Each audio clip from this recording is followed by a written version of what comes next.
हरिहत सिद्ध सूरी उपाध्याय साधु सर्व अर्थ के प्रकाशी मांगलिक उपकारी है। तिनको स्वरूप जाने रागते भई जो भक्ति खाए को रमाए स्तुति को जानी है। धन धन तिन हिते काज सब आज भये कर जोड़े मारे मारे वंदना हमारी है। मंगल कल्याण सुख है सो हम चाहत है। ओ मेरी ऐसी दशा जैसी तुम्हारी है। ओ मेरी ऐसी दशा जैसी तुम्हारी है। ओ मेरी ऐसी दशा जैसी तुम्हारी है।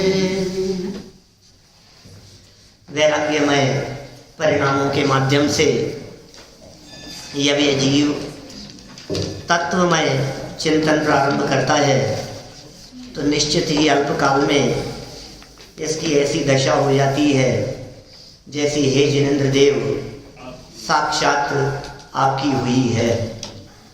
प्रत्येक आत्मार्थी का यही प्रयोजन है कि जैसी दशा जिनेंद्र देव आपकी है वैसी ही दशा मेरी भी हो जाए।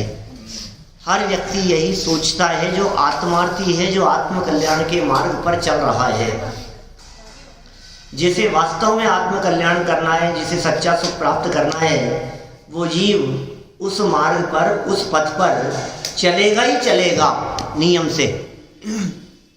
इस संदर्भ में जो हमारे जीवनधर स्वामी इस कथा के नायक हैं, वे वैराग्यमय भावनाओं को भाते हुए और अशुचि भावना तक की अनुप्रेक्षा कर रहे हैं। धीरे धीरे आगे बढ़कर दीक्षा लेने वाले हैं और भगवान महावीर स्वामी के शासन काल में ही निर्वाण की प्राप्ति करने वाले हैं। सबसे पहले अनित्य भावना का चिंतन किया, फिर क्रम से चिंतन को बढ़ाते हुए अशरण, फिर संसार, एकत्व, अन्यत्व और कुछ चिंतन अशुचि भावना के संदर्भ में भी किया जा चुका है। पिछले 2 पीरियड अशुचि भावना के संदर्भ में अपने हो चुके हैं। आज और कुछ चर्चा इसी अशुचिपन के संदर्भ में हम आगे बढ़ाएंगे। लेकिन पीछे जो बातें कही हैं वे बातें कम मार्मिक नहीं थी, क्योंकि इन बातों में एक तो यह कहा कि इस पूरे संसार में इस शरीर से ज़्यादा अपवित्र दुनिया में कोई नहीं है, क्योंकि यह शरीर रज वीर्य जैसी अपवित्र पदार्थों से मिलकर के बना है, जिसका निर्माण आप समझ लो, जो लड्डू किसी गंदी चीज से बना हुआ हो वो लड्डू अच्छा कैसे हो सकता है। तो जिस शरीर की संरचना, जिस शरीर का निर्माण अपवित्र पदार्थों से हुआ, वो शरीर भी मूल में अपवित्र ही है। तो साहब हमें ऐसा अपवित्र दिखता तो नहीं है, किसी को ऐसा प्रश्न खड़ा हो तो फिर यहाँ इन्होंने बहुत सुंदर लाइनें दी वादीप सिंह सूरी आचार्य देव ने। वे कहते हैं कर्म रूपी एक ऐसा कारीगर है, चतुर कारीगर। उस कर्म रूपी चतुर कारीगर ने अपनी चतुराई से इसकी अंतरंग की अपवित्रता को ढक दिया है ऊपर से, और ऊपर से वो ढक जाने के कारण हमें अंदर की अपवित्रता दिखाई नहीं देती। और एक बहुत सुंदर शब्द कहे थे इसके लिए, हे जीव, यदि तेरे अंदर में जो स्थिति है, तेरे अंदर में नहीं, इस देह के भीतर, यदि वो बाहर निकल आवे तो तुझे वैराग्य हुए बिना नहीं रहे, तेरा अपनापन इस देह के प्रति टूटे बिना न रहे।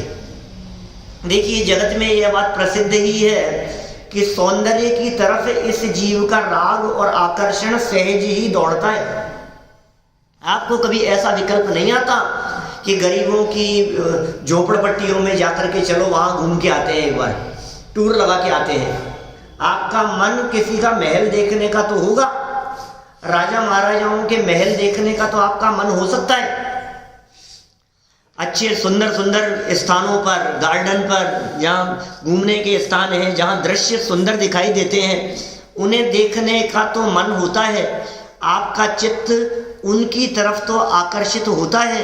किंतु अपवित्र स्थानों को देखने का मन नहीं होता। ये कह रहे हैं जिस क्षण तू अपने इस एक क्षेत्रावगाह संबंध को प्राप्त देह की वास्तविक स्थिति को जान लेगा, उसी क्षण देह के प्रति अपनापन टूटे बिना नहीं रहेगा। और शरीर के प्रति अपनापन टूटना माने संलेखना, माने समाधि, माने सच्चे सुख की शुरुआत। शरीर के प्रति अपनापन टूटना माने मोक्ष मार्ग की शुरुआत। देह के प्रति अपनापन टूटना ये सर्वोत्कृष्ट कार्य है, आप कल्पना नहीं कर सकते। इस जीवन में बुद्धि पूर्वक हमारे द्वारा अपनापन तोड़ने योग्य यदि कोई है तो वो देह है। संयोगों से अपनापन तो कई बार टूटा, अपनापन टूट करके द्वेष बुद्धि हो गई। ये जमीन जायदाद मकान था, इस मकान को हमने दूसरे के नाम कर दिया, अब हमारा अपनापन टूट गया, अब हमारा अपनापन नहीं रहा। दूसरे व्यक्ति से विवाद हो गया और बंटवारा हो गया, तो जो आज पूरी संपत्ति पर अपनापन था, अब ये अपनापन आधे पर रह गया, अब उस पर हमारा अपनापन नहीं है। अनंत बार हुआ है ऐसा। और तो और यदि सारे जगत के पदार्थों से अपनापन तोड़ने की बात कहो तो देह के वियोग होते ही फिर सबके साथ में अपनापन अपने आप ही टूटता हुआ दिखता है। माता पिता के प्रति, परिवार के प्रति, बच्चों के प्रति, बोलो किसको अपनापन रहता है? चले जाने के बाद में कौन लौट करके आता है बच्चों के प्रति अपनापन रहता हुआ?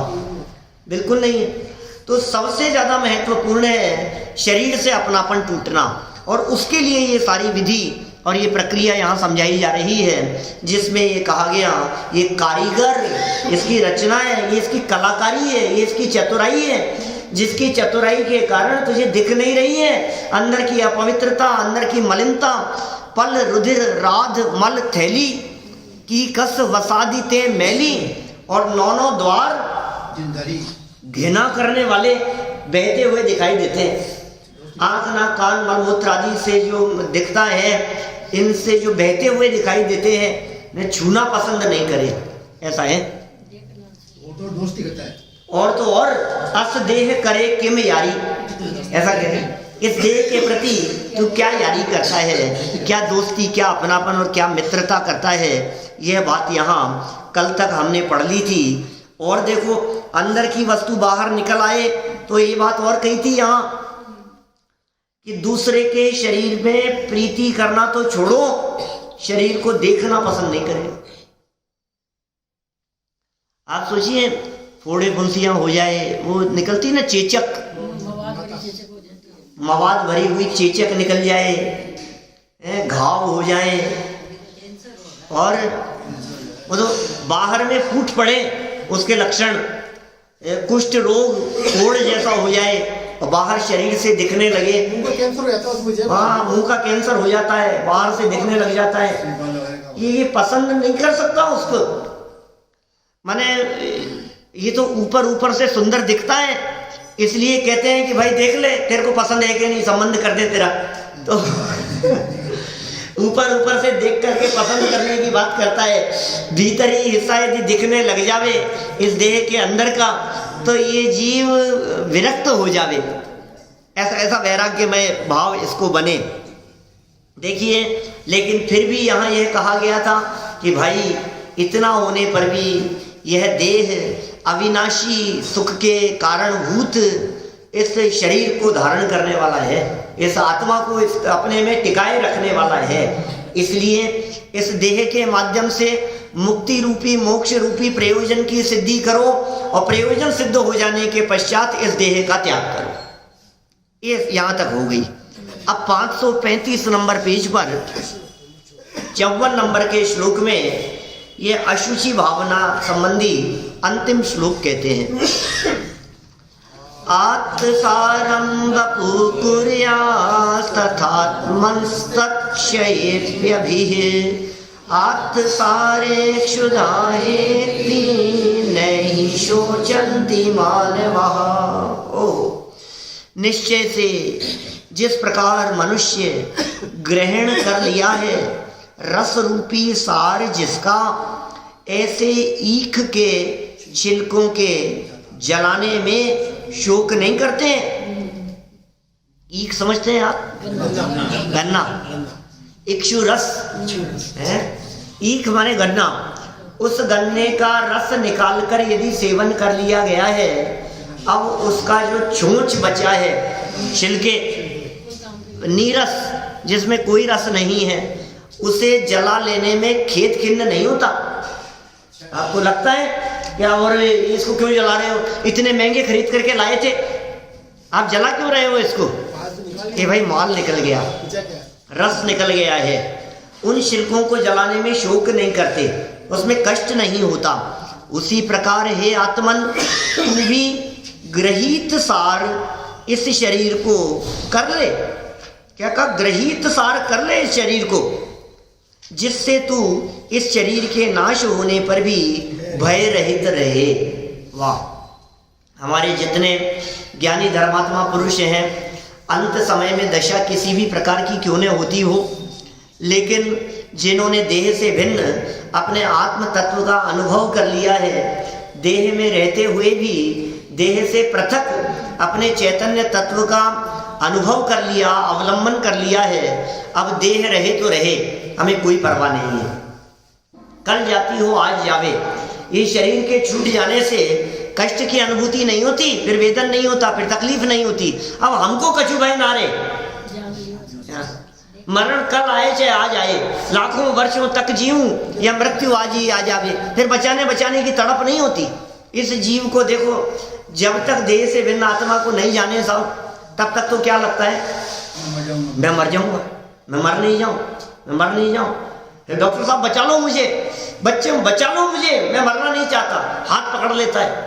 और ऐसी घबराहट और आकुलता दिखाई देती है इसके चित्त में कि जैसे ये कभी मरा ही नहीं हो। लेकिन भाई तू अनंत बार मरता आया है, एक बार अमर तत्व की तरफ दृष्टि दे ले, एक बार उस तत्व को देखने का प्रयास कर जो तू स्वयं है, एक बार अंदर से देखने का प्रयास कर, एक बार आंखें बंद कर और उस स्वरूप को देख। माने सारा जगत ये कहता है आंख खोल कर देख लो, और हम ये कहते हैं आंखें बंद करके देखो। आंखें खोल करके देखने पर पदार्थ दिखाई देते हैं, जड़ पदार्थ दिखाई देते हैं, और आंखें बंद करके देखने पर आंखें तो बंद और ज्ञान नेत्र खुले। आखिर आंखें बंद में तो नींद भी है, आंखें बंद में तो स्वप्न भी है, आंखें बंद में तो बेहोशी भी है, आंखें बंद में तो पड़ा है बेचेत, पड़े सब देही है, उसकी बात तो नहीं है। बाहर में ये जड़ नेत्र तो बंद हो और अंदर में ज्ञान नेत्र खुले हो, तो ज्ञान नेत्रों से देखने पर अपना चैतन्य सौंदर्य दिखाई देता है। जिसे अपना चैतन्य सौंदर्य दिखाई देता है वो फिर इस शरीर की परवाह नहीं करता। शरीर शिथिल हो जाता है, शरीर कमजोर हो जाता है, शरीर बेजान हो जाता है, तो शरीर की परवाह नहीं है ना।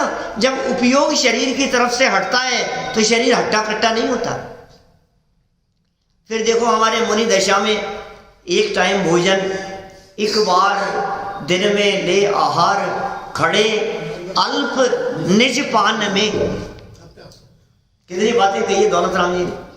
हमारे मुनिराज दिन में एक बार आहार लेते, खड़े खड़े लेते, अल्प आहार लेते और निज पान में लेते, भरपेट नहीं खाते। आज तो अच्छा भोजन मिला है यार, स्वाद बहुत अच्छा है, आज तो थोड़ा दबा के खा लो, कल का क्या भरोसा, ऐसा विकल्प नहीं आता उनको। स्वाद का लक्ष्य नहीं रहता, स्वाद का लक्ष्य नहीं है, नीरस करके खाते हैं, अल्प करके खाते हैं, रस बदल बदल करके त्याग करके खाते हैं। तो शरीर की परवाह नहीं है कि क्या परवाह करें इसकी, अनंत बार परवाह की है इसकी। अरे शरीर यदि थोड़ी बहुत भी मेरी परवाह करता तो मैं शरीर की परवाह करूं वो उचित था, लेकिन शरीर को तो रंच मात्र में ही परवाह नहीं है, तो मैं शरीर की परवाह में मरे जा रहा हूं खुद ही। कृतघ्नि है ये शरीर, इसको कितना भी संभालो ये अंत समय में धोखा देने वाला है, ये धोखा देगा सब। आज तो चलता हुआ दिखाई दे रहा है, खूब पॉलिश करता है, ऊपर से व्यायाम करता है, एक्सरसाइज करता है, प्राणायाम करता है, शरीर को संभालने के प्रयत्न करता है, लेकिन अंत समय में क्या होगा? अरे अंत समय में क्यों, बीच में भी विकेट उड़ सकते हैं, बीच में भी ये धोखा दे सकता है, युवा अवस्था में भी हो सकता है। टाटा भी नहीं करेगा, हाथ हाथ हाथ भी हिलाएगा नहीं, ये कह रहे टाटा भी नहीं करेगा। माने जितना एक तरफा है देह के प्रति हमारी ममत्व बुद्धि और हमारा प्रेम, ये एक तरफा है। तो उसने तो काम क्या नहीं था ना, ये व्यर्थ जीव करता है। देह ने तो कहा भी नहीं, एक तरफा चल रहा है ना सब कुछ, सिंगल साइड चल रहा है, ये मेरा ये मेरा ये मेरा, और उधर से है नहीं बिल्कुल भी। तो हम जानते हैं एक तरफा स्नेह की स्थिति क्या होती है। तुम बच्चों के लिए मरे जा रहे हो और बच्चों को तुम्हारी परवाह नहीं है, तो फिर देखो क्या होता है। तो बिल्कुल ऐसी स्थिति है चारों तरफ संसार में। एक तरफा जहां स्नेह है, सामने की साइड से यदि बिल्कुल स्नेह ना होवे, प्रेम ना होवे, तो एक तरफा व्यक्ति तो फिर तकलीफ ही पाएगा। और हमारी पूरी जिंदगी इस देह के प्रति एक तरफा प्यार करते हुए बीत रही है। धोखा खाएगा, धोखा खाएगा, खा रहा है, खा रहा है, ये धोखा खा रहा है, लेकिन फिर भी संभल नहीं पा रहा है।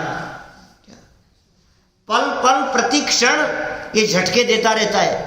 आंखों से थोड़ा दिखना कम हो गया, थोड़ा झटका लगा, ये क्या हो गया, कान में थोड़ा कम सुनाई देने लगा और झटका लगा, लेकिन फिर थोड़े दिन बाद में नहीं कोई बात नहीं, अब ये तो ऐसे ही चलेगा, अभी तो चलने दो।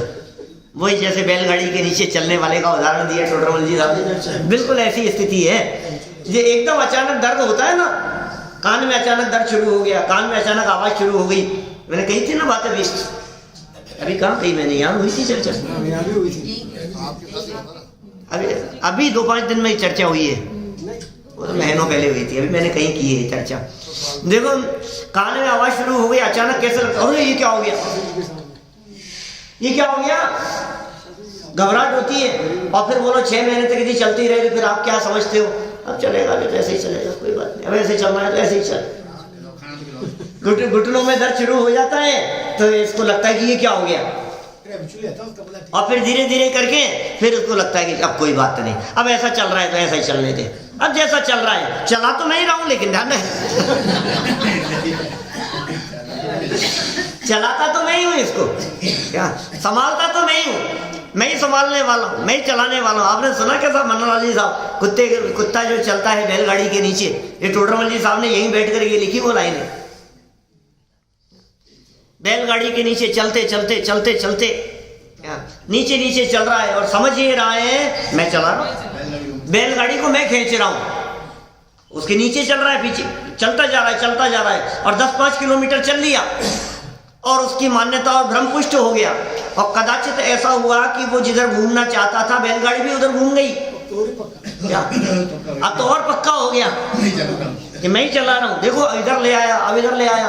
और फिर थोड़े समय बाद जब और 1-8 किलोमीटर चलने के बाद वो बैलगाड़ी को घूमना हो लेफ्ट की तरफ और कुत्ता कदाचित घूम जाए राइट की तरफ, तो क्या होता है, भौंकने लगता है, बस कुछ सेकंडों के लिए भौंकता है, मिनट भी नहीं पूरा, और वो बैलगाड़ी कौन सी रुकने वाली है, इधर नहीं इधर चल, इधर नहीं इधर चल, इधर इधर इधर चिल्लाता रहता है चौराहे पर खड़ा खड़ा, और बैलगाड़ी के हिसाब से चलती तो थी नहीं।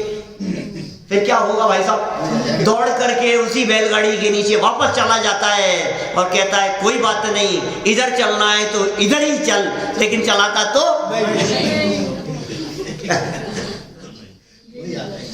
चलाता तो नहीं, क्या साध्य लगता है ऐसा है, मैं ही चला रहा हूं, मैं ही चला। अरे साहब क्या बात करते हो, कोई व्यक्ति यदि आपकी तारीफ कर दे ना कि भैया 20 साल पहले जैसे दिखते थे वैसे ही दिख रहे हो आज भी, मेंटेन करके चलता को भी चला रहा है ना, मैंने मेंटेन कर रखा है साहब, ऐसे ही थोड़ी ना है। रोजाना प्राणायाम करता हूँ, रोजाना इतनी एक्सरसाइज करता हूँ, इतना घूमने के लिए जाता हूँ, कम से कम 1.5 से 2 घंटा देता हूँ रोजाना शरीर के लिए।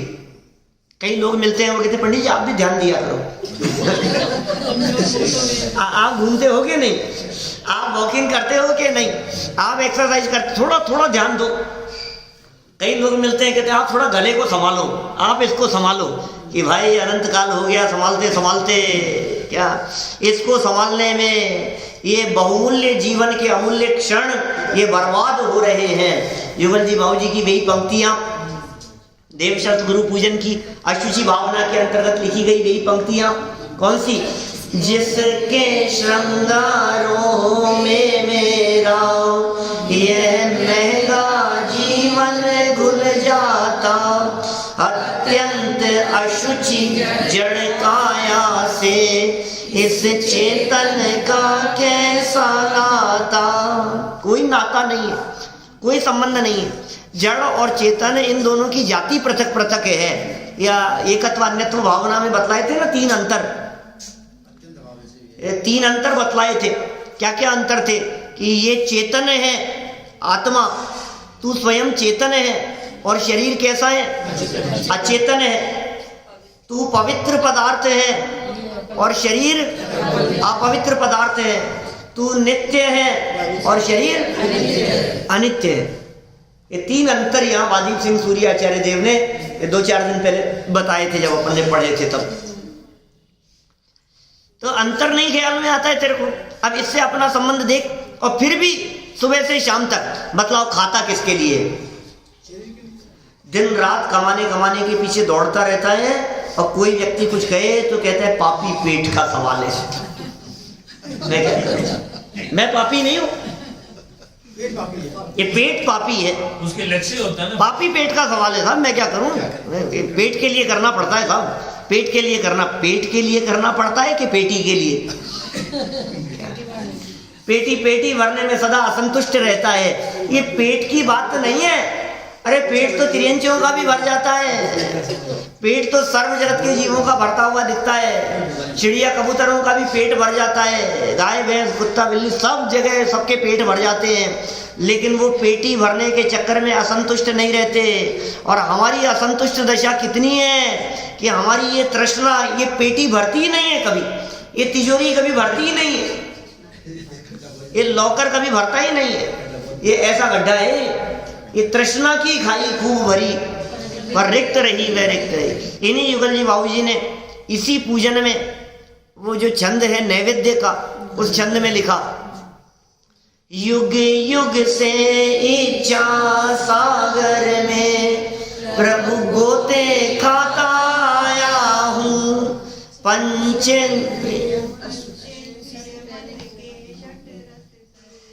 अनुपम रस पीने आया हूँ। ये लाइनें उन्होंने बदल दी ना, एक आध लाइनें उसमें गड़बड़ होती है वो। नहीं, इसकी भी एक लाइन बदली है। अब तक अगणित जड़ द्रव्यों से प्रभु भूख न मेरी शांत हुई, तृष्णा की खाई खूब भरी। बस सबको याद है ना, याद है ना सबको? कोई ऐसे तो नहीं जिनको याद नहीं हो। याद तो है पर लक्ष्य नहीं है। याद तो है पर लक्ष्य नहीं। याद है सब, याद है। फिर याद है तो अभी उठते ही कहाँ भागेंगे अपन? लक्ष्य नहीं है सब। खूब भरी, खूब भरने का प्रयास किया, लेकिन रिक्त की रिक्त रही। अच्छा, मरते दम तक भर जाएगी कि नहीं भरेगी? खाली रहेगी। ये तृष्णा रूपी खाई कभी भरती नहीं है। वह आत्मानुशासन में ये श्लोक कहा है, आशा करते हैं प्रति प्राणी यस्मिन विश्वमणुपमम कस्य किम के दाया तीव्रता वो विशेषता। फिर ये विषयों के प्रति इच्छा करना ये व्यर्थ है। तू किसे खिला रहा पिला रहा है? यह शरीर यदि प्रयोजन की सिद्धि ना होवे तो इस चोंच के समान है, सार रहित ईख के छिलकों के समान है। ज्ञानी धर्मात्मा पुरुष इसे जला देने में रंच मात्र भी शोक नहीं करते। अरे साहब आपके कैंसर हो गया, अरे साहब हमें बहुत दुख है। तुम्हें दुख है, मुझे ही दुख नहीं है और तुम्हें दुख। ज्ञानी क्या कहेगा बोलो? उनसे मिलने के लिए आने वाला व्यक्ति ये कहे, अरे साहब आपकी ऐसी दशा हो गई, हमें बहुत खेद है, बहुत दुख है। वो कहेगा, भाई तू जबरदस्ती मेरे चक्कर में दुखी मत हो, मुझे इसकी अवस्था के कारण रंच मात्र भी दुख नहीं है। बड़े बाबू भाई कहा करते थे, हाथ कटा और ज्ञान बढ़ा। हाथ कटा, हीराचंद जी काला भावनगर वाले अभी हैं, हाथ कट गया था उनका जवानी में ही। एक बोलो आप कैसी स्थिति हुई होगी? बहुत अच्छे विद्वान अभी हैं भावनगर में। बोलो, अज्ञानी जी ऐसा करता है, ये ज्ञान का नुकसान करता है और ज्ञान का नुकसान करके कहता है कि धन बढ़ा। अरे क्या धन बढ़ा? जब ज्ञान बढ़े ये काम होना चाहिए। समझ बढ़ी के नहीं। हाथ के कट जाने पर पैर के कट जाने पर, उंगली के कट जाने पर, देह के तेरे से प्रतिकूल चलने पर तुझे कुछ ज्ञान बढ़ा के नहीं, अब तो समझ ले। ये दौलत राम जी ने जब 7 तत्व संबंधी भूलों का प्रकरण लिखा तो आश्रव तत्व संबंधी भूल बतलाते हुए वे कहते हैं, तिन्ही को सेवत गिनत चैन, रागादि प्रकट जे दुख देन, ऐसा कहते हैं। कल से चर्चा होगी इसकी। आश्रम की चर्चा है। लेकिन कहते हैं ये जो पुत्र के प्रति राग है, ये जो बच्चों के प्रति राग है, ये जो पत्नी परिवार मित्रों के प्रति राग दिखाई देता है, ये कह रहे हैं ये तेरे को राग प्रकट दुख दे रहा है, प्रकट में दिखाई दे रही है हमारे को, ये प्रतिकूल चल रहा है, और फिर भी तू ये कहते है नहीं नहीं मेरे, नहीं नहीं मेरे, ये तेरा अपनापन ही नहीं टूट रहा। अरे भाई, इस भेद विज्ञान के लिए मैं कहता हूं कभी ऐसा कि तुम इस बात को हाईलाइट करो जब ये शरीर तुम्हारे हिसाब से नहीं चला था। बोलो, वेद विज्ञान करना है, वेद विज्ञान, सम्यक दर्शन की प्राप्ति, आत्मानुभूति, क्या करें उसके लिए? ये मैं करता हूं और मेरे करने से ये सब चलता है। माने वो जो कुत्ता जो बैलगाड़ी के नीचे चल रहा था, यदि वो सिर्फ कुछ मिनटों के लिए, कुछ सेकंडों के लिए बनी हुई वो परिस्थिति जिसमें चलना चाहता था इधर और बैलगाड़ी चली इधर, यदि उस बात को हाईलाइट करें तो ये बात समझ में आ जाए कि मैं नहीं चला रहा हूं, उस चीज को हाईलाइट करें। अब हम ये कह रहे हैं सुबह से शाम तक आप यदि उन बातों को हाईलाइट करो जिन बातों में ये शरीर आपके अनुसार नहीं चला था, उन बातों को हाईलाइट करो जहां आज 24 घंटे में आपके हिसाब से नहीं बन रही थी, नहीं चल रही थी, तो आपको पता लगेगा कि ये मेरे नहीं है। मेरे होते तो मेरे हिसाब से चलते। कभी सर दर्द हो जाता है, कभी पेट दर्द हो जाता है, खाना कुछ आता है, खाने में कुछ आता है, दांत के नीचे कुछ आ जाता है, आंखें जलने लग जाती है, कभी आंख राइट की जगह लेफ्ट फड़कने लग जाती है, इसकी जगह वो हो जाता है, खुजली चलने लग जाती है, सर खुजाने लग जाता है, कोई व्यक्ति पैसे दे करके मना आ जाती है कि मैं लेने दूंगा नहीं वापस तुझे, दिन भर दिखता है ना तुझे ऐसा, स्विच दबाना चाहता है इसकी जगह ये दब जाता है, रोटी गर्म चाहता है गर्म की जगह ठंडी हो जाती है, ते तू जो चाहता है वो काम नहीं हो रहा है ना। दिन भर में कितने प्रसंग ऐसे बनते हैं, कभी पेट साफ नहीं होता है तो कभी भरता नहीं है, कभी मन नहीं भरता है, कभी काम नहीं होता है, कभी मन माफिक नहीं बनता है, कभी सब्जी पसंद नहीं आती है, कभी छींकें चालू हो जाती है, कभी जुकाम हो जाता है, कभी पैर दर्द करने लगते हैं, कभी आराम करने का मन होता है, कभी कमर दर्द दुख रही है। 24 घंटे में कितनी बातें दिखती है तुम्हारे को, कभी दाढ़ दर्द कर रही है, दांत दर्द कर रहा है, हर समय विपरीत कहीं ना कहीं आपको दिखेंगी। 24 घंटे यदि आप इन बातों को हाईलाइट करने का प्रयास करोगे तो हमारे वीतरागी संत ये कह रहे हैं कि भेद विज्ञान की धारा बलवती होती है इससे।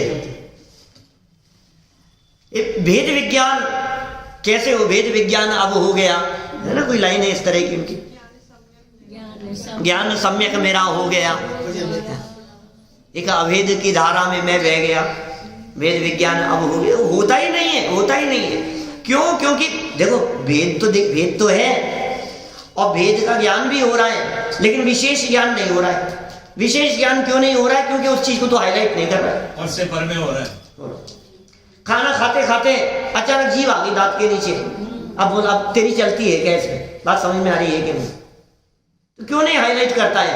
बालों को आईने के सामने खड़े होकर जब सफेद देखता है, जब उड़ते हुए झड़ते हुए देखता है, तो तुझे भेद विज्ञान क्यों नहीं होता है? तुझे ये बात समझ में क्यों नहीं आती है कि यार ये मेरे चलाने से नहीं चल रहा था, मेरे करने से नहीं हो रहा था, मैंने कितने प्रयत्न किए फिर भी नहीं हुआ, ये चलता ही नहीं है मेरे हिसाब से। उस चीज को हाईलाइट कर। अब होता क्या है, अब वो घटना तो सर दर्द तो 5 मिनट हुआ, 15 मिनट हुआ, 2 घंटे हुआ, बाकी 22 घंटे नहीं था ना, तो ये कहता है कि देखो मैंने सही कर लिया, इसके ऊपर बाम लगाई तो सही कर लिया, मैं सही करने वाला मैं हूं, अभी हो जाएगा, एक गोली लूंगा और सही हो जाएगा। अरे लेकिन मूर्ख खराब क्यों हुआ था ये बता, ये नहीं बता सकता। तेरी मर्जी के बिना तेरे से प्रतिकूल चला कैसे, वो क्यों नहीं देख रहे हैं? इसमें सार नहीं है, इसमें सुख नहीं है, ये तेरे से भिन्न है, ये पृथक है, ये परद्रव्य है, ये जड़ है, ये अचेतन है, ये नासमझ है, इसमें ज्ञान नहीं है, और मैं ज्ञानवान और जानदार तत्व हूं, उसे नहीं देखता है। अब ये सोच रहा है ये चला नहीं जाए, ये चला नहीं जाए। अरे मूर्ख, ये कह रहे हैं यहाँ किसके समान कह रहे हैं, वो छिलके जिसमें से रस निकल गया है, अब तुझे किस बात की चिंता होती है? कोई तुम्हारे घर में बच्चे और हाथ में अनार लेकर और कैच कैच खेल रहे हो, तुम क्या कहोगे? अरे भाई पागल है क्या, कैसे खेल रहा, खराब हो जाएगी, अभी नीचे गिर जाएगी, अभी दाने खराब हो जाएंगे इसके। आप मना करते हो ना। और यदि वही बच्चे उसमें से अनार के दाने और रस निकाल लेने के बाद छिलकों को उछाल रहे हो तो आपको कितनी तकलीफ होती है? आप क्या सोचते? बेदाम में से गिरी निकाल लो, छिलके में क्या काम है? बेदाम में से गिरी निकाल लेने के बाद अब वो जो छिलका बचा है अब परवाह नहीं करता उसकी। मैंने वहां तो समझदारी दिखाता है और यहाँ क्यों ना समझ हो रहा है? जानकर अनजान क्यों तुम बन गए? अरे ये सब जानते हुए भी, समझदार होकर के भी काहे भये नादान, काहे भये नादान। उस प्रकार से नहीं जानता जिस प्रकार से राग घटने का प्रयास। हाँ, टोडरमल जी साहब कहते हैं भाई जिस प्रकार से रागाधिक घटे वो काम कर, जिस प्रकार से तेरा रागाधिक घट करके तेरा प्रयोजन सिद्ध हो सके उस तरह से जानता तो है लेकिन अपनापन लिए हुए जानता है। क्योंकि जानेगा तो सही, ज्ञान तो जानना तो तेरा स्वभाव है, ज्ञान से रहित तो कभी हो नहीं सकता है, तो ज्ञान तो सदा काल रहेगा, जानेगा।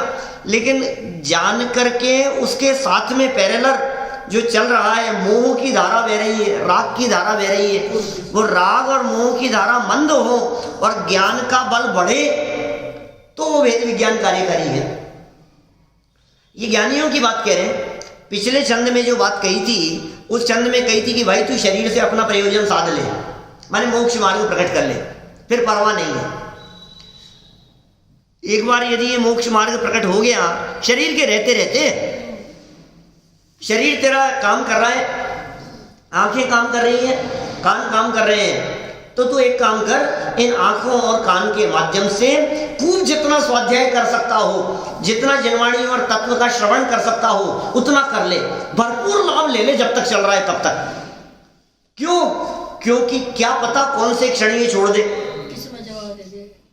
अच्छा चलो ऐसा हो सकता है ना, जब कभी कर्फ्यू लगता है और बीच में छूट दी जाती है तो आप क्या करते हैं? 2 घंटे का समय मिला है, 1 घंटे का समय मिला है, जो भी लाना है फटाफट ले आओ। कभी ऐसा हो रहा हो कि न्यूज़पेपर में आ गया कि इतने बजे से इतने बजे तक लाइट की कटौती रहेगी, फिर आप क्या करते हैं कि जो चटनी बनानी है मिक्सी में पहले ही बना लो, फिर लाइट जाने वाली है। बोलो कितना प्रैक्टिकल है। अरे लाइट 12 बजे चली, 11 बजे चली जाएगी, तुम चटनी बनाओ, नहीं तुम सब काम छोड़ो, पहले ये काम करो, फिर चले जाएगी। ऐसे ही हम ये कह रहे हैं भैया क्या ये चली जाएगी,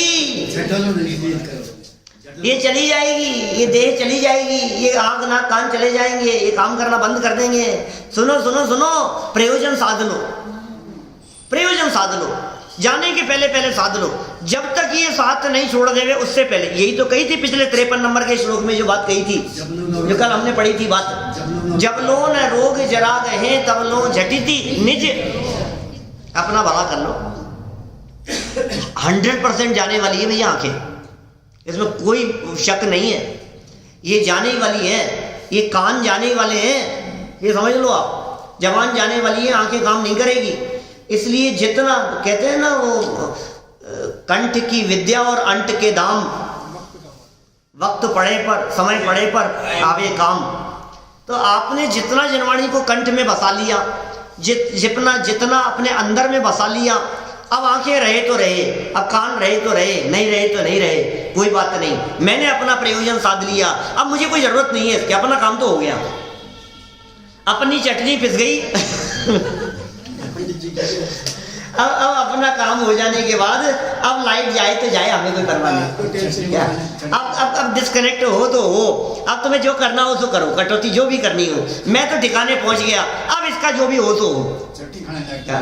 अपने पहुंच जाने के बाद, अपने घर में आ जाने के बाद में, अब चाहे आंधी आए, चाहे तूफान आए, चाहे बरसात आया, हमें कोई परवाह नहीं है, हम अपने घर में आ गए। निज घर में आ जाने के बाद में ये कह रहे हैं प्रयोजनभूत काम कर लेने, जिसने कर लिया हो, जिसने कर लिया हो, बात तो उसकी है, जिसने कर लिया हो वो ज्ञानी जीव इसे छिलके के समान जान करके परवाह नहीं करता। लो गृहीत सार। देखो, हे आत्मन, अन्वय अर्थ की चौथी लाइन में कहते हैं, हे आत्मन तू भी क्या कर, तू भी गृहीत सार इस शरीर को कर ले। माने इस शरीर को कैसा कर ले, गृहीत सार कर ले, इस शरीर के माध्यम से सार को ग्रहण कर ले, जिससे तू इस शरीर के नाश होने पर भी भय रहित रहे। बोलो, फिर हो जाए तो हो जाए नाश, हमें क्या फर्क पड़ता है। अरे वस्त्र बदल लेते हैं, इस तरह से तन बदल लिया जाएगा, और ये जीर्ण शीर्ण शरीर छूटेगा तो नया मिलेगा। मुझे नए की परवाह नहीं है, लेकिन ज्ञानियों ने ऐसा कहा है, इस तरह के संबोधन किए हैं कि अरे भाई तेरा ये कमजोर शरीर जिसमें जगह जगह ज्यादा कहते हैं ठिगड़े लगे, बेबंद लगे हुए हैं, नया तो मिल जाए, जगह जगह लगे हुए हैं, आंखें चेंज हो गई, हार्ट चेंज हो गया, चीर फाड़ हो रही है शरीर में, घुटने बदल लिए, दांत नकली लगे, किडनी बदल गई, ये सब जो जिसमें सिलाई हो रही है, सिल सिल करके जिसमें वो खराब बेबंद लगे हुए हैं, बेबंद है।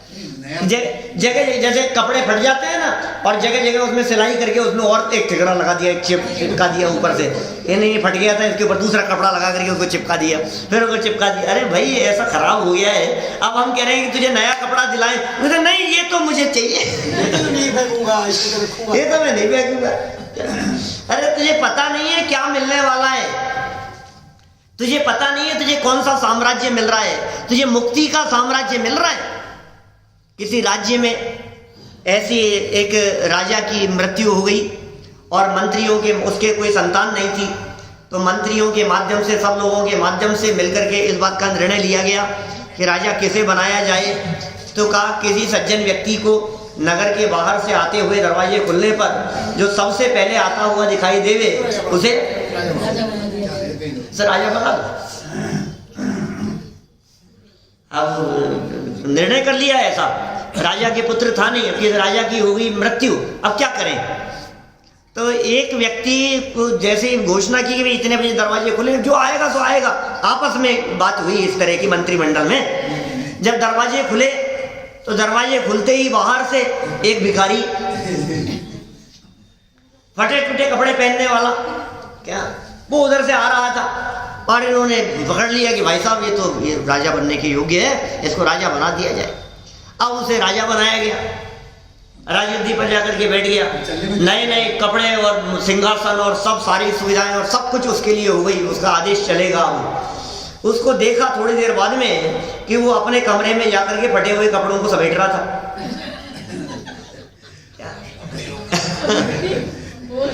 कि भाई तुम ये क्यों समेट रहे हो, महाराज आप ये क्यों समेट रहे हो, कि नहीं नहीं फिर दोबारा ये काम आएंगे मेरे।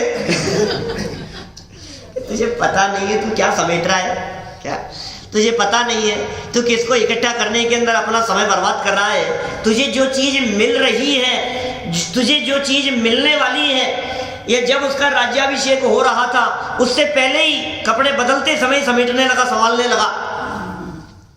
भाई तुझे मुक्ति का साम्राज्य मिलने वाला है, तुझे अतीन्द्रिय आनंद के दरिया झरने वाले हैं। तू एक बार देह के प्रति नेह को त्याग कर, इन छिलकों के प्रति अपनेपन को त्याग कर, तू असली माल की तरफ दृष्टि देने का प्रयास तो कर। अंदर में भरा पूरा तत्व, ये अंदर में माल है, ये असली माल है, ये वही माल है। कौन सा? जो माल महावीर भगवान के पास में, दिपेश जी उसी क्वालिटी वाला है, महावीर भगवान वाला ही, आदिनाथ भगवान वाला, शांतिनाथ भगवान वाला। सिद्धालय में बैठ करके जिस माल का, जिस सुख का अनुभव कर रहे हैं, वही माल, सेम क्वालिटी, कुछ फर्क नहीं, ये मौजूद है हमारे पास में। क्वांटिटी का भले है, बोलो, वही क्वालिटी वाला। ये ज्ञानी धर्मात्मा पुरुष ये कह रहे हैं भैया सुन, वो अनुभव करेगा तू सिद्धों जैसा, जैसा अनंत भगवान, सिद्ध भगवान, 24 तीर्थंकर परमात्मा जिस सुख का अनुभव करते हैं, उस सुख का अनुभव कल्पना करो जरा, कैसा लगता है आपको। साधारण सी बातें, किसी सचिन तेंदुलकर के साइन किया हुआ बैट हो ना अपने पास में, तो कैसा लगता है साध्य। मेरे पास तो सचिन का बैट है, धोनी का बैट है मेरे पास में, तो क्रिकेट खेलता है, जिससे वो क्रिकेट खेलता है। आपको पता है मेरे घर में जो चावल आते हैं ना, मैं वहां से मंगवाता हूँ बाहर से, वही चावल आते हैं जो अमिताभ बच्चन के घर में आते हैं। कैसे लगता है यार, वही बोले बाहर से आते हैं, यहाँ से नहीं, बाहर से मंगवाते हैं। और जो उसके घर में आते हैं, जो ओबामा जिस कंपनी के शूज पहनता है ना मैं भी उसी कंपनी के जूते पहनता हूँ। अरे मूर्ख, तो समझ में नहीं आ रही ये बात। इनकी तो तुझे महिमा आती है। पेरिस से धुल करके आते थे कपड़े नेहरू जी के, क्या इसे इन चीजों की महिमा आती है। हम कह रहे हैं सुन, इनकी बात नहीं है, इन मिनिस्टरों की बात नहीं है, प्रधानमंत्री राष्ट्रपति की बात नहीं है। यहाँ तो तीन लोग के नाथ जिस आनंद का अनुभव करते हो, उस आनंद का अनुभव करते हैं ये सम्यक दृष्टि ज्ञानी जीव, ये भेद विज्ञानी जीव, ये चतुर्थ गुण स्थानवर्ती, पंचम गुण स्थानवर्ती। मुनिराज भोगते सुख की खान, उस आनंद की खान को भोगते हैं मुनिराज, ये संत, हमारे भीतरागी संत। लेकिन कब भोगने में आता है?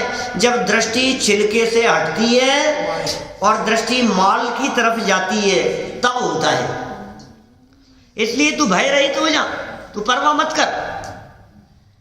बनारसी दास जी ने अंत समय में लिखा ना चंद,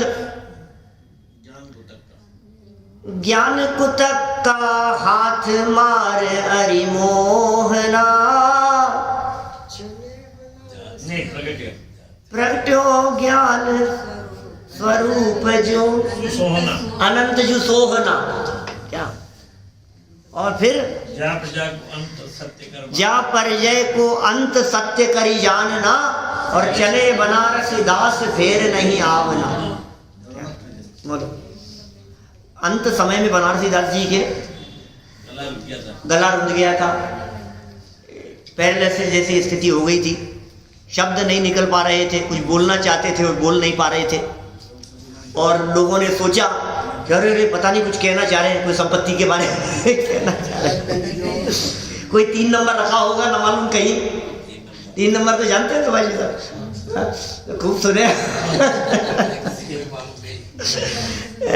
पता नहीं कहीं किसी को दिया होगा, कहीं बंटवारे की कह रहे होंगे, कहीं धन की कह रहे होंगे, लाओ लाओ लाओ पता लगे कहीं कुछ क्या क्या कहना चाहिए। इनके प्राण अटके हैं कहीं धन में, संपत्ति में, क्या कागज पहन दो इनको। तो अंत समय में क्या लिखा उन्होंने?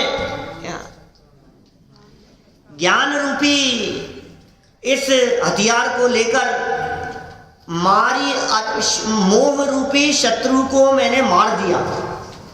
क्या ऐसा लिखा बनारसी दास जी ने।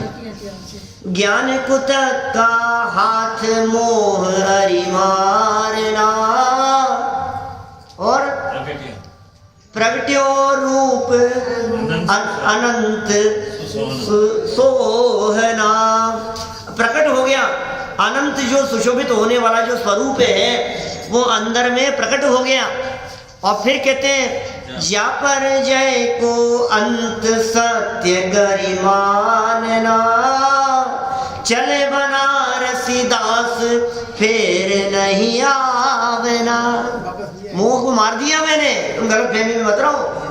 अब चले ये बनारसी दास, फिर नहीं आवना, अब ये दोबारा आने वाले नहीं है। इस चक्कर में मत उलझो तुम। हमने मोह को मार दिया, हमारे प्राण कहीं अटके हुए नहीं है, क्योंकि अब हमने प्राण वाले तत्व को पहचान लिया है। यहाँ से जा रहे हैं, लौट करके नहीं आएंगे। मैं मरने वाला नहीं हूँ, मैं अमर तत्व हूँ, नहीं मरने वाला एक तत्व हूँ। ये देखो यहाँ यही कह रहे हैं, इसके नाश होने पर भी भय रहित होते हैं। तुम्हें डर नहीं होता? वो बच्चे का प्रसंग सुनाया था ना 2-4 दिन पहले, दिल्ली के सच्ची जो घटना है, डाकू ने किडनैप कर लिया था, वो मार दे कोई बात नहीं, परवाह नहीं होती ज्ञानियों को। अब मरने की परवाह नहीं होती, मार दे मार ले कोई बात नहीं, मार मार, मैं मरता ही नहीं हूँ। ये बात समझ में आ जाए एक बार। देखिए सरल अर्थ में क्या कहते हैं, जिस प्रकार मनुष्य ईख से माने गन्ने से रस निकालने के पश्चात, रोज करते हैं ये काम तो रस निकालने का, चाहे अनार का निकालो, चाहे संतरे का निकालो, चाहे किसी भी चीज का निकालो, रोज रस निकाल करके क्या करते हैं आप? बाकी जो नीरस जो तत्व है उसे निकाल करके फेंक देते हैं। अब वो अप्रयोजन भूत है आपके लिए। ये कह रहे हैं निकालने के पश्चात उसे जलाने से दुखी नहीं होता। कौन? मनुष्य दुखी नहीं होता। ले जाओ दे देता है, निकाल करके फेंक देता है, रोड किनारे ले जा करके पटक आता है। ये कहते हैं दुखी नहीं होता। वैसे ही हे आत्मन शिक्षा दे रहे हैं, उपदेश दे रहे हैं, संबोधन कर रहे हैं, मधुर संबोधन करते हुए कह रहे हैं, हे आत्मन तुम भी इस मनुष्य शरीर के निमित्त से, इसके निमित्त से अत्यंत अभाव है दोनों में, शरीर में और आत्मा में दोनों में अत्यंत अभाव है। इस मनुष्य शरीर के निमित्त से मोक्ष का साधन कर, मोक्ष का साधन रत्नत्रय प्रकट कर, रत्नत्रय कर लो, सम्यक दर्शन की प्राप्ति कर लो, वेद विज्ञान कर लो, देह से अपने आप को भिन्न, देह देवालय में विराजमान उस तत्व को पकड़ लो, उस माल को निकाल लो, रत्न को निकाल लो आप। अच्छा, आपके पास में जगह नहीं हो, मान लो परदेश से आ रहे हो आप, क्या आपको परदेश से धन कमाया आपने, खूब इकट्ठा किया और आपको घर आना है, लौट करके आना है वापस, और जगह नहीं है आपके पास में, तो आप क्या करोगे? खूब रत्न कमाए थे आपने और अच्छे डायमंड सेट थे अच्छे बॉक्स में रखे हुए, तो आप क्या करेंगे? क्या करेंगे भैया? अब जगह नहीं है, आ नहीं रहा है, वजन बढ़ रहा है, बोलो, तो आप क्या करेंगे? बॉक्स को निकालो, फेंको इसको। अब इस बॉक्स में से माल निकाल लो, रत्न निकाल लो, डायमंड सेट निकाल लो, अब ये निकाल लो और उसको जाने दो। असली चीज निकल गई तो अब इस पैकिंग से कुछ प्रयोजन नहीं है। ये कह रहे हैं रत्नत्रय रूपी रत्न निकाल लिए, सम्यक दर्शन ज्ञान चारित्र रूपी रत्न निकाल लिए, ये माल निकाल लिया, तो अब ये जो शरीर की पैकिंग है, ये शरीर कैसा है? मोक्ष का साधन कर शरीर को निस्सार रस रहित बना लो। अब इसमें रस नहीं है, और फिर इस शरीर के नाश होने से निर्भय हो जाओ, निर्भय हो, निर्भय हो जाओ, डर नहीं रहे किसी भी प्रकार का। देखो भाई, जैसे मौत का डर नहीं, उसे दुनिया में किसका डर होगा? सबसे बड़ा भय कहा है 7 प्रकार के भयों में, मृत्यु का भय, इससे बढ़कर कोई भय नहीं है। 7 भयों में सबसे बड़ा भय है मरण का भय, बाकी सबको बर्दाश्त कर लेता है, लेकिन मौत के विकल्प मात्र से घबराता है। और ये कह रहे हैं कि तू शरीर से भिन्न अपने आप को जानकर निर्भय हो जा, फिर तुझे किसी भी प्रकार की तकलीफ नहीं होगी। तो इस तरह यहाँ अशुचि भावना के माध्यम से शरीर की अशुचिता को बतलाया और शरीर के प्रति ममत्व और मोह तोड़ने की बात कही। और फिर ये प्राणी कहता है कि भाई आपने ये अशुचिता कही तो है, क्या मैं इतना पवित्र हूँ?